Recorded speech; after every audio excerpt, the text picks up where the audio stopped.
예배자입니다. 예배자입니다. 예배는 삶입니다. 삶은 예배입니다. 옆에 분하고 인사합시다. 우리 바보가 됩시다. 시작. 우리 바보가 됩시다. 바라볼수록 보고 싶은 사람들이 됩시다.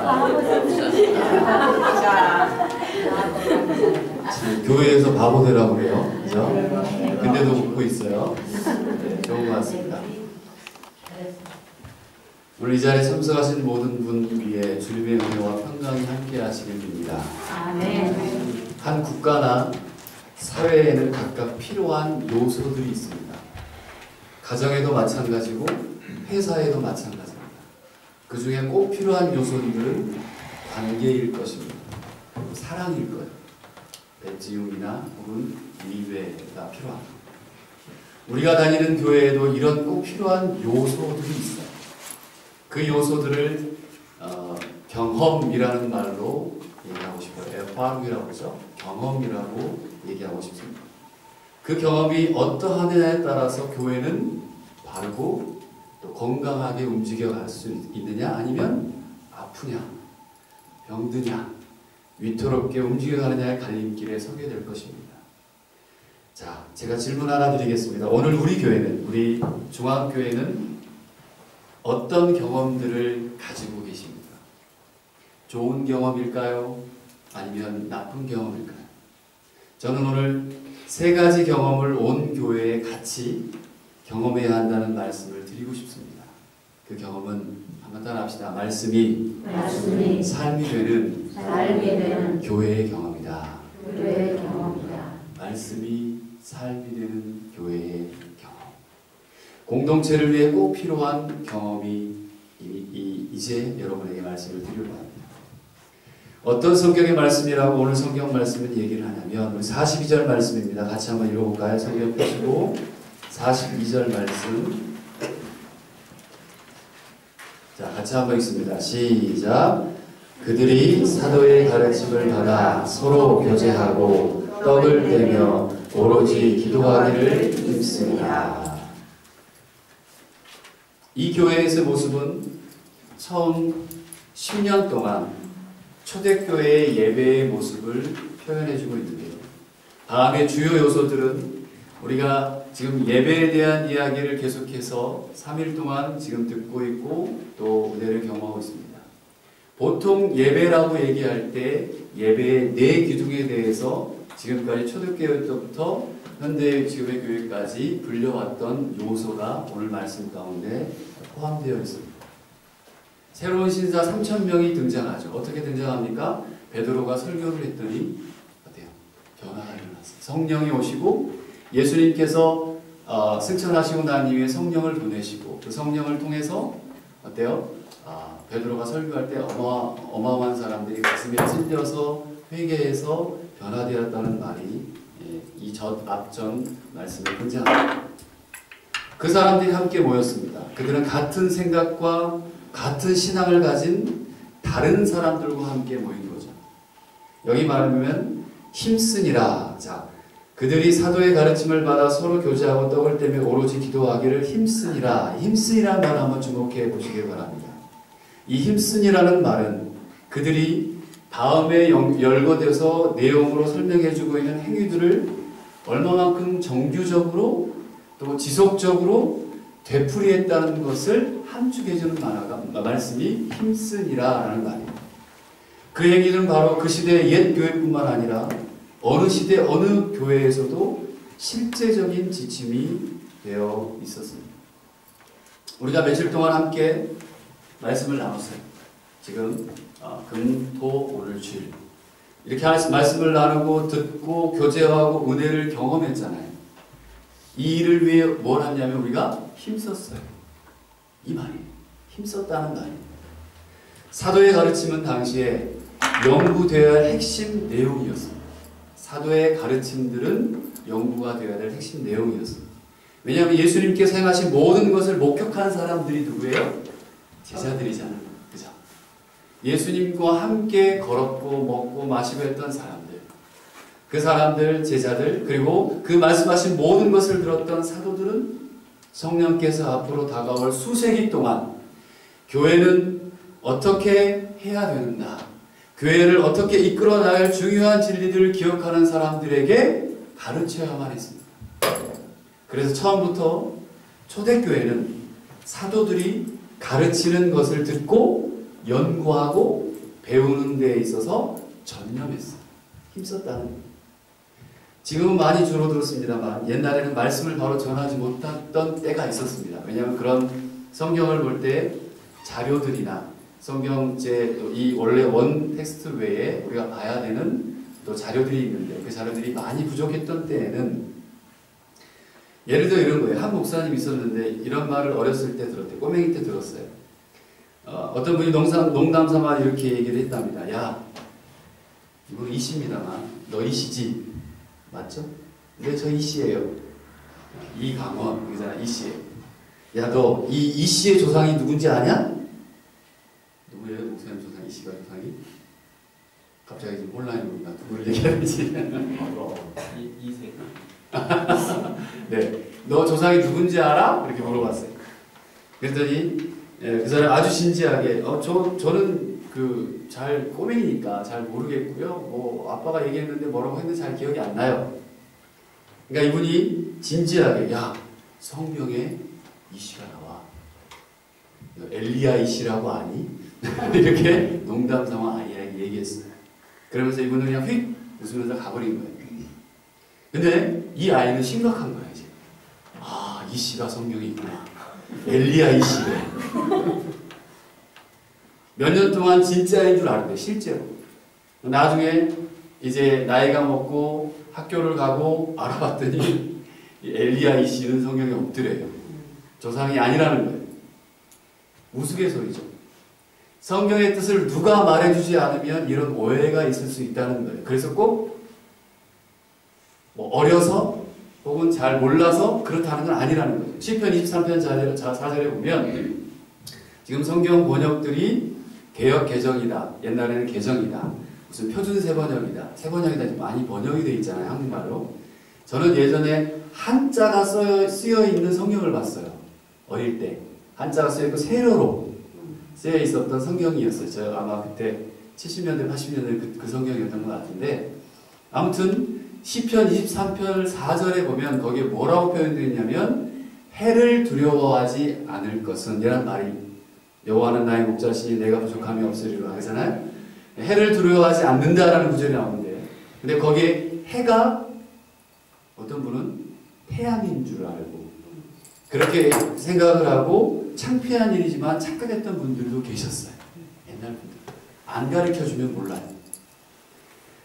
그래서 뭐라고 했냐면 믿는 사람은 이렇게 해가 비치는 낮에 다녀도 햇볕에 상할 필요도 없고 네, 두려워하지 않고 뜨거움도 나를 상치 못하겠구나. 와, 하나님 믿으면 이런 일이 있구나.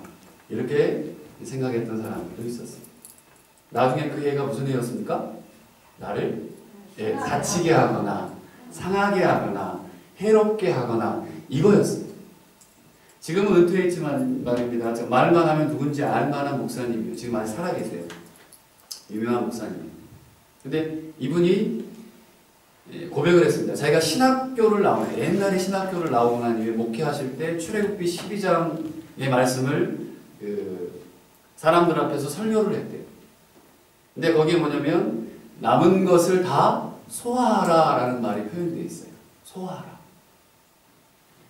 근데 그 말씀을 그분이 소화하라는 말로, 그러니까 소화하라는 말을 뭐죠?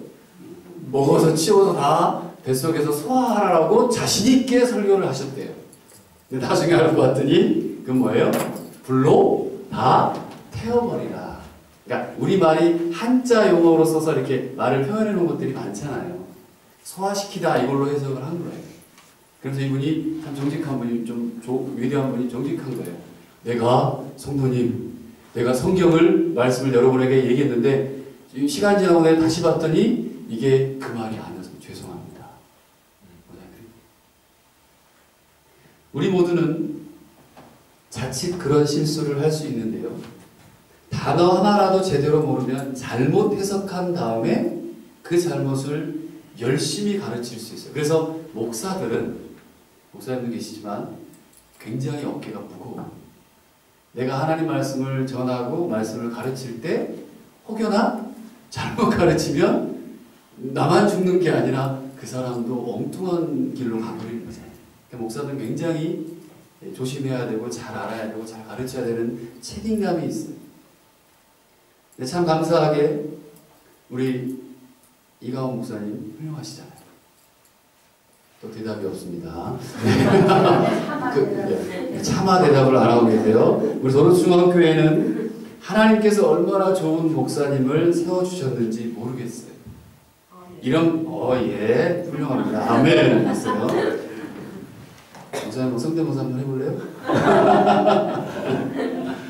네, 왜냐하면 왜 좋냐라고 하면 뭐 사람도 좋다, 착하다, 인격 이것도 있지만 하나님의 말씀을 가르쳐 주시잖아요. 첫째, 하나님의 말씀을 우리에게 전해 주시잖아요.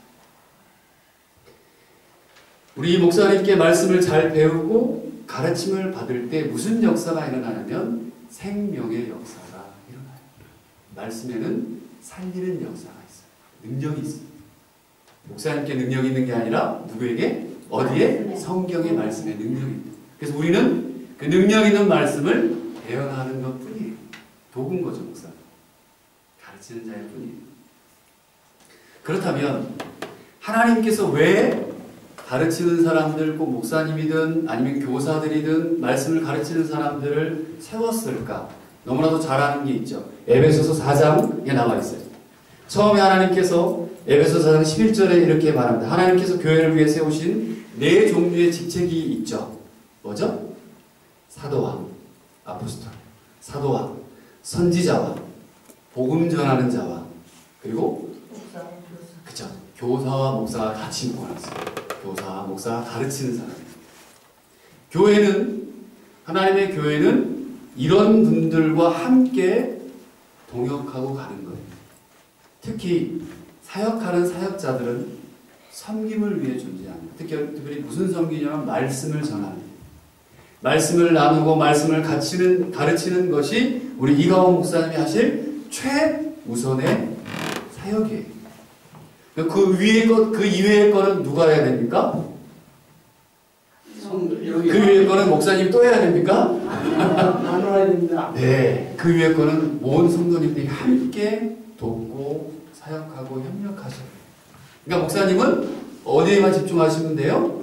말씀 사역, 말씀을 가르치는 일에, 말씀을 전하는 일에 온 힘을 다해 쏟는 것이 성경에서 얘기하는 그런 동역이고 직분의 모습이에요. 이 귀한 사역에 우리 성도님들도 동역하고 말씀을 나누는 삶을 살고 계시는 것 같아요. 저희 교회 같은 경우에는 여기 지금 우리 대상과는 많이 차이가 있습니다. 그 차이가 뭐냐면 뭐 나쁘다 좋다가 아니라 저희 교회는 거의 80~90% 친구들이 청년들인데, 근데 그 청년들이 제가 이 말씀을 전하면서 느꼈던 게 뭐냐면, 오늘 아침에 지금 묵상하면서 느꼈던 게 뭐냐면, 여러분들은 일단 마음밭이 되셨어요. 또 아멘이 없습니다. 그러니까 좋은 복토밭이라는 거예요. 왜냐하면 여러분들은 이미 교회를 오랫동안 다니시면서 또 한 마음이 되고 사랑을 나누고 교제하며 지금까지 걸어오신 분들이에요. 근데 저희 교회는 매번 사람들이 너무 많이 바뀌어요. 그리고 오는 사람들이 다 생짜예요. 교회를 안 다니는 사람들이 요즘 많아요. 독일에 와서 처음 교회에 오는 사람들, 아니면 한국에서 교회 어렸을 때 좀 다니다가 잠깐 스톱하고 좀 다녔어요. 뭐 세례 잠깐 뭐 군대에서 세례 한번 받고 교회 안 나간 사람도 있어요. 이런 사람들에게 제가 설교를 해요. 말씀이 들어가기가 쉽지 않아요. 제가 아 하면 여기서 오 하면 되는데, 아 하면 아가 뭐예요? 이러고 있어요. 그러니까 아무리 성경을 가르쳐도 이 사람들은 아 목사님 무슨 말 하는지 모르겠어요. 그래서 제가 굉장히 어려워요. 근데 우리 교회는 말씀을 전하면 전하는 대로 여러분들이 받으실 수 있고, 이 맛이 참 좋으신 것 같아요. 다른 것 같아요. 근데 저도 그렇지만 그럼에도 불구하고 말씀을 전하려고 끊임없이, 왜 그 사람들이 주님을 알아야 되잖아요. 생자들이 주님을 만나서 구원을 받아야 되잖아요. 생명을 소유해야 되잖아요. 그러기 위해서 계속 부단하게 가르치려고 노력하고 있어요. 한번 따라 합시다. 교회는 말씀으로 산다. 말씀으로 산다. 여러분, 말씀이 살아있기 때문에 지금 중앙교회가 여기까지 왔어요. 아멘. 중앙교회가 여기까지 왔어요. 그 말씀에 꼴을 먹었기 때문에 교회가 이제까지 든든하게 세워져가고 있다는 거죠. 말씀의 꼴을 먹은 사람들이 자라고 자라서 각각 자기의 달란트 혹은 은사에 충실할 때 내가 맡은 것, 내가 주어진 잘할 수 있는 것, 하나님께서 우리 여기 형식 맞나요? 이름? 네. 형식 형제님께서 잘할 수 있는 것, 제가 듣기로는 컴퓨터 쪽 잘하시는 것 같긴 한데 그쪽을 담당하게 하실 거고. 우리 오늘 생일을 맞아서 박수 치면서 저 초코파이도 먹었습니다. 이래가지고 우리 소한진 우리 성도님도 성도님이 할 수 있는 잘하는 걸로 아까 또 아침에 섬겨주셨어요. 저도 교회 가서 한 번씩 써먹어야 될 것 같아요. 이것도 써먹고 이것도 설교할 잡으면 이게 또 써먹고 한번 해보고 싶어요. 맨날 할 때는 그냥 이렇게 펴라 이거만 했는데 구체적으로 쉬우면서도 아주 잘하는 것들을 알려주셨어요. 그러니까 내가 잘할 수 있는 거, 우리 김광환 주사는 카메라도 잘 다루시고 또 이것도 잘 다루시고 또 여러 가지 여러 부분에 있어서 섬기는 분들이 지금 한 분 한 분 다 귀하셔요. 악기로도 또 음식으로도 봉사로도 다 섬기고 계십니다. 그러니까 교회는 그렇게 자기가 맡은 거에 충실할 때 따라합시다. 건강하게 자란다. 그게 건강한 교회. 결국 교회가 건강해지려면 다양한 영역에서 가르침을 줄 수 있는 목자이면서 특별히 교사인 사람들도 많이 나와야 돼요. 교사라고 했을 때 꼭 주일학교 교사만이 아니에요. 여기서 말하는 교사는 말씀을 나눌 수 있고 가르칠 수 있는 분들. 그러니까 우리 집사님도 될 수 있고 우리 슈테 원사님도 슈테 원사님도 될 수 있고 그리고 우리 집사님들도 될 수 있어요. 말씀을 같이 구역 예배든 아니면 나눔 우리 조별 모임 할 때도 얘기를 나누잖아요. 그 나눔을 할 수 있는 거죠. 우리는 준비되고 훈련된 좋은 평신도 교사들이 많이 배출되어야 돼요. 그래서 우리 중앙교회가 제가 어제 그 얘기 드렸습니다만 성경을 읽으라고 한 이유가 그거예요. 성경을 읽고 그 말씀을 나누는 삶을 살았으면 좋겠어요. 아멘. 그게 교회가 건강한 교회예요. 자기가 만난 예수님을 잘 가르칠 수 있는 사람들이 많아져야 돼요. 그래서 여러분들 교회, 이 중앙교회를 통해서 내가 만난 예수님을 들을 수 있는 사람들이 많아졌으면 좋겠어요. 그런데 그 말씀만 있으면 또 교만해질 수 있어요. 잘못하면. 그래서 42절 이하에 보면 뭐라고 표현되어 있냐면 사도의 가르침을 받은 다음에 따라 나오는 항목이 있는데 그 가르침을 토대로 일어난 놀라운 관계의 경험들이 몇 가지로 등장합니다. 거기에 보면 서로 깊은 관계를 맺으며 공동체가 되어야 한다는 말이 표현되어 있어요. 그게 세 가지로 나오는데 아마도 여러분들이 이걸 잘하고 계시는 것 같아요. 첫째는 뭐냐면 따라합시다. 서로 교제하는 거다. 42절 후반부에 보면 서로 교제하며 떡을 떼며 라고 했어요.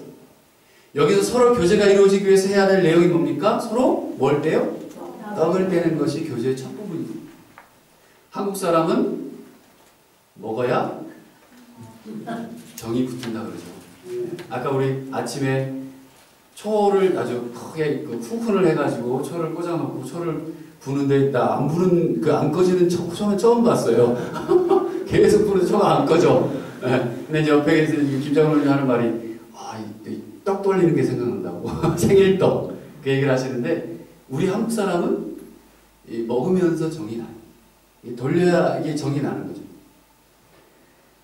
먹어야 서로 속마음도 내어놓고 먹어야 깊은 이야기가 오고 가요. 세상 사람들은 먹는 데서 뭐가 충분합니다. 플러스 먹으면서 뭐가 세상 사람들은 좋아지죠? 알코올이 좀 들어가야 먹으면서 우리는 알코올은 잘 안 들어갑니다만 세상 사람들은 먹으면서 알코올이 들어가면 아이고야 형님 동생 뭐 아우야 누구야 이렇게 얘기하잖아요. 자기 소개말도 내고 세상은 그래요. 근데 교회는 다르죠. 교회는 달라요. 왜 하다못해 초코파이에 정자 붙은 게 그 이유인 거 아니에요? 정 붙어 있잖아요. 초코파이. 그래서 사랑을 나누려고 해요. 오고 가야 된다는 거예요.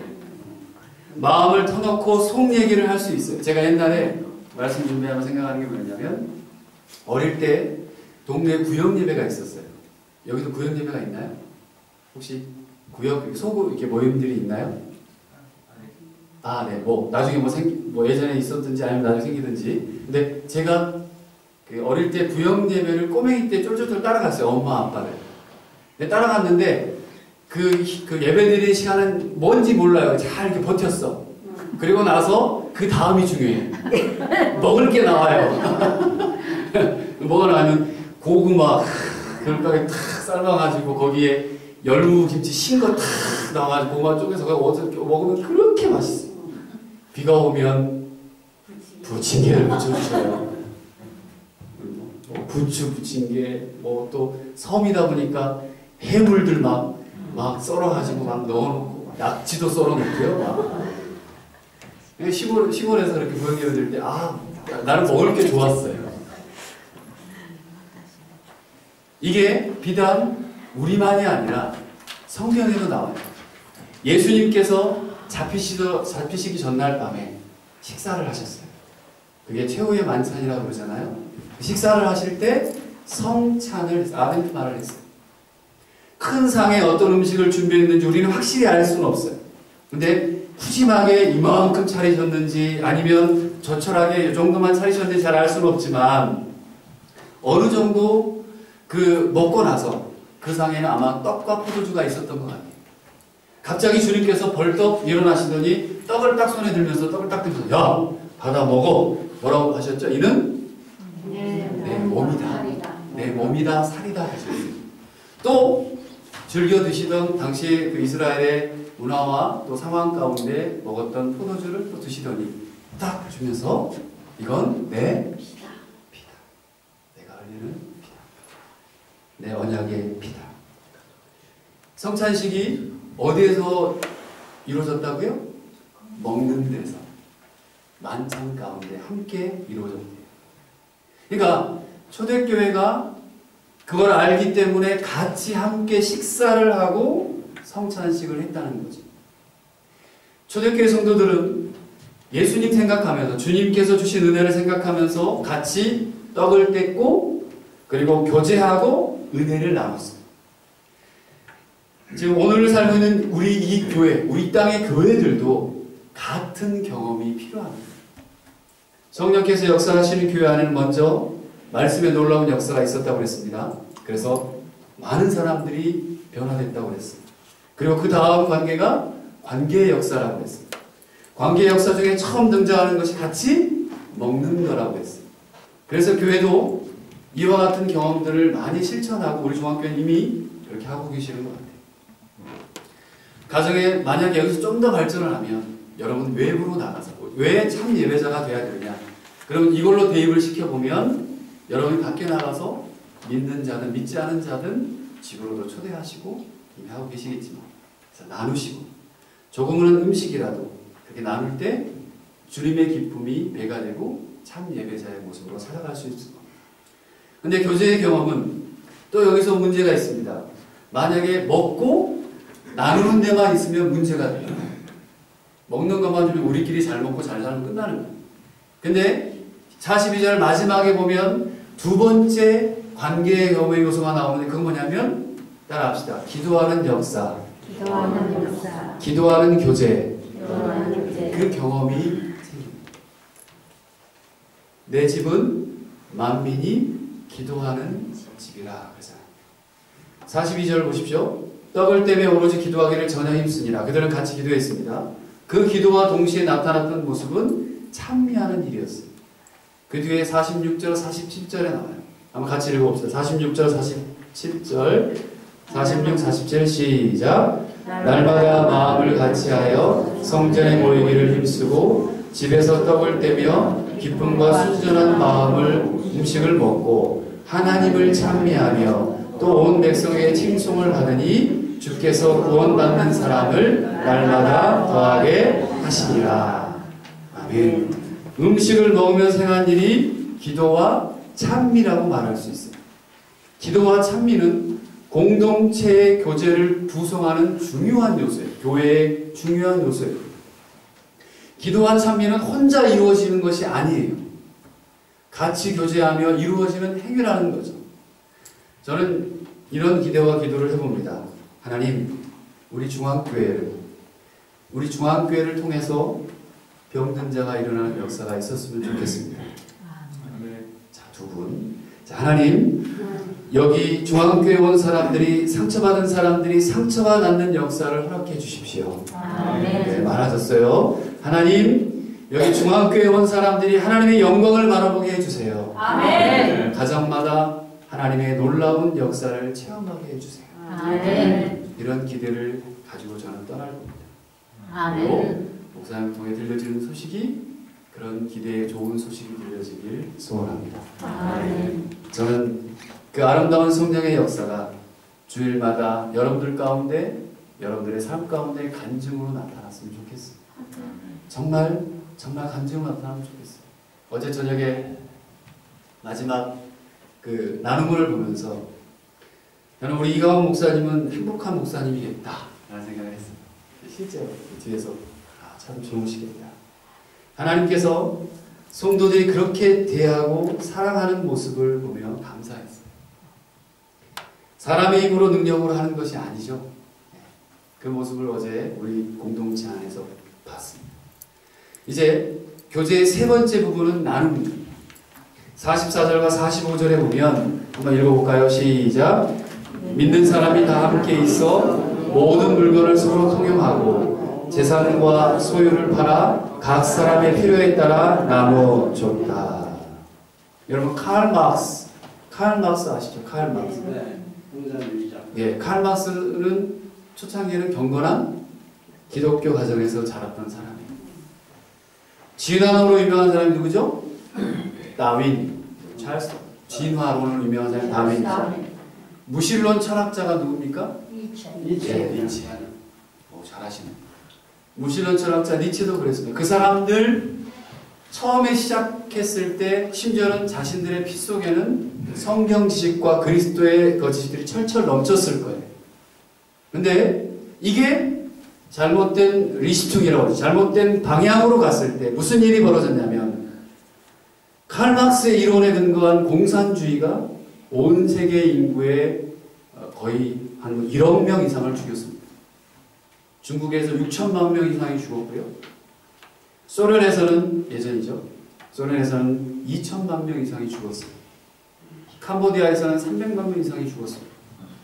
전 세계를 합쳐서 1억 명이라는 사람들을 죽였는데 강요하는 인간의 제도는 사람을 절대로 바꿀 수가 없어요.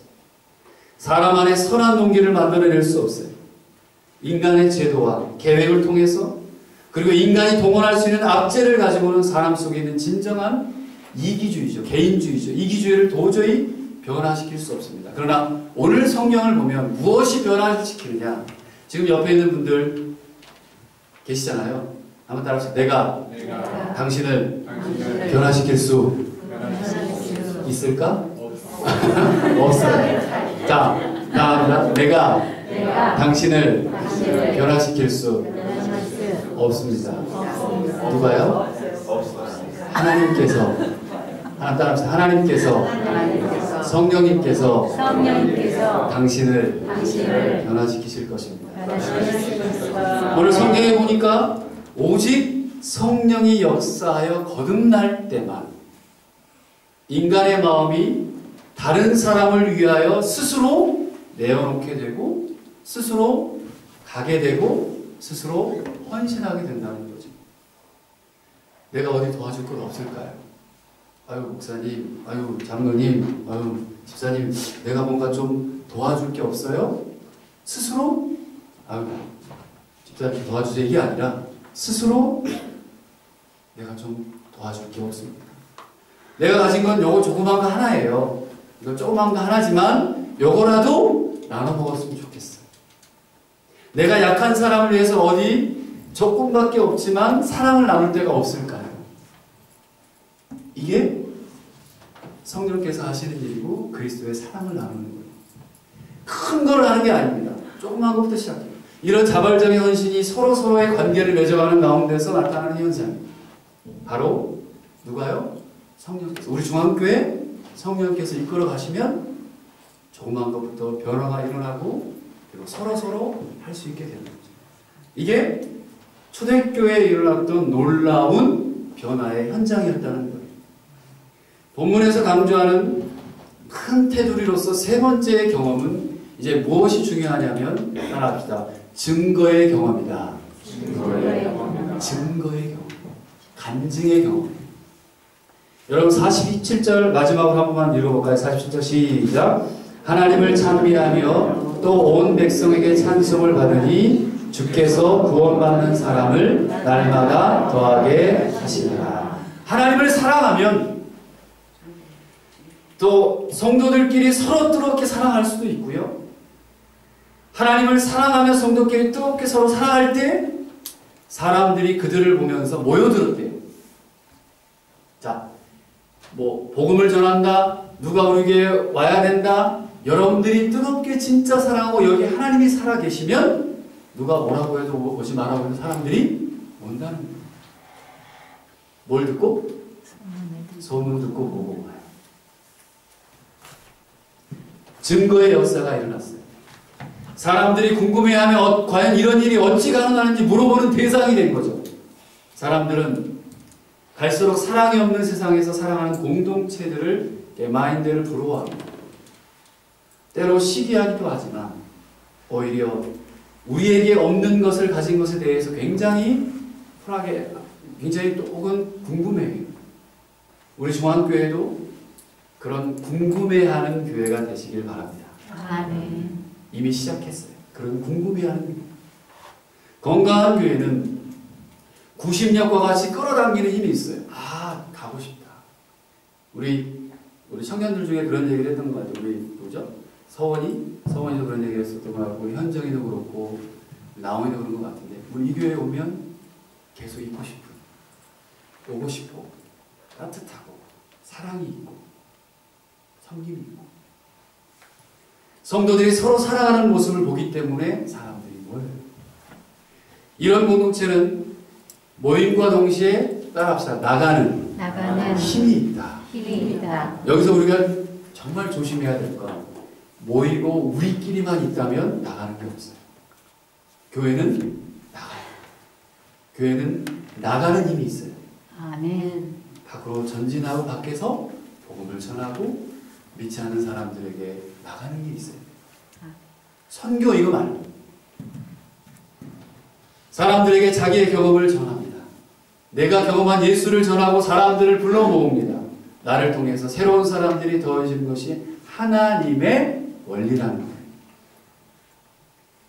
이제까지 나눈 말씀을 정리하겠습니다. 이제 말씀 마칠 텐데요. 첫 번째는 뭐가 있어야 된다고 그랬죠? 말씀의 배움이 있어야 됩니다.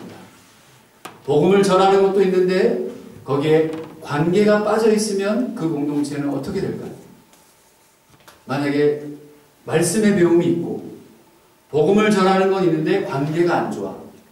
그러면 굉장히 따로따로 서로 다른 인격들만 존재할 거예요. 말씀을 잘 알아요. 전도도 잘해요. 근데 관계가 형성되어 있지 않으면 아주 이 말하기가 쉽지 않은 공동체가 될 수 있습니다. 어떻게 보면 잘못하면 쌀쌀맞은 공동체가 될 수도 있습니다. 두 번째로는 말씀의 생활은 좋아요. 관계도 좋아요. 그런데 나가지를 못해. 복음을 전하지 않아요. 어떻게 될까요? 그러면 사회바다가 돼요. 사회가 뭡니까? 모이기만 하고 썩어서 죽잖아요. 나가는 게 없으면, 복음을 전하는 게 없으면 물이 고이고 썩어요. 우리끼리만 즐기는 공동체가 되면 거긴 썩습니다. 세 번째는 사람과의 관계도 좋고 전도도 잘해요. 복음도 잘 전해요. 그런데 말씀의 경험이 없어요. 말씀에 대해서 내가 깊이 배우고 또 말씀을 깊이 읽고 또 말씀 때문에 내가 용기를 얻고 이런 경험이 별로 없어요. 그럼 어떻게 될까요? 누가 공격하겠죠? 누가 공격할까요? 그죠? 사탄도 공격하겠지만 섹터라고 하나요? 독일말로? 섹터라고 그러죠? 이단이 공격하죠. 교회를 이단에 철저히 무장된 사람이 들어서 한국교회 지금 심각하잖아요. 독일도 있는데 신천지는 교회에 들어가서 목사님 굉장히 측근, 장로님 측근 딱 되고 신임을 얻은 다음에 비방을 해요. 목사님이 어떻더라, 저분은 어떻더라, 아, 말씀이 없어, 말씀을 좀 배워봐. 그러면서 자기에게 자기 팔을 모아가지고 그 말씀 가르치는 사람 되는 거죠. 그래서 교회를 통째로 먹어버려요. 먹을 때 누구를 쫓아내면 먹습니까? 목사 장로. 목사 나가세요. 이러면 그냥 그 이단이 먹는 거예요. 무서워요. 근데 거기에 뭐가 없으면 말씀이 없어요. 신천지 교리 들어보면 말도 안 돼요. 말도 안 돼요. 말도 안 돼요. 근데 인터넷상에도 많이 올라와 있어요. 자기들은 진리라고 강의. 이 사람 죽지 않는데요. 근데 금방 죽게 생겼어 이제. 어떡하려나 모르겠어요 지금. 좀 지켜보고 있는데 또 뭔가 또 바뀌겠죠. 네, 부임으로. 여러분 그거 있잖아요. 옛날에 유명한 광고. 사랑이 변하니? 그 얘기 있었잖아요. 진리가 변합니까? 진리는 안 변해요. 근데 신천지나 이단들은 이 말씀이 계속 바뀌어요. 변해요. 이건 진리가 아니에요. 성경이 변합니까? 변하지 않아요.